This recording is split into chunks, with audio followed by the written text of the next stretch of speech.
Rawatan fat freezing merupakan prosedur rawatan tanpa pembedahan untuk membuang poket lemak yang degil.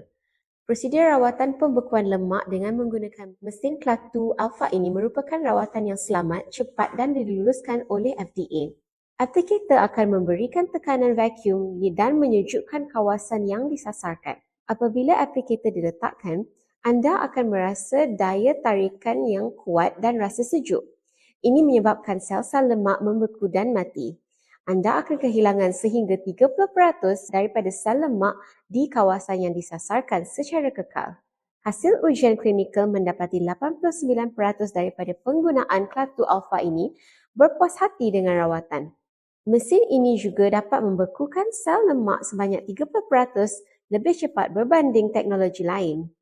Rawatan ini memerlukan 1 hingga 3 jam sahaja dan anda boleh meneruskan aktiviti harian seperti biasa. Dalam beberapa minggu, anda akan melihat pengurangan lemak yang ketara dan selagi anda mengekalkan gaya hidup sihat, sel-sel lemak yang dirawat tidak akan kembali.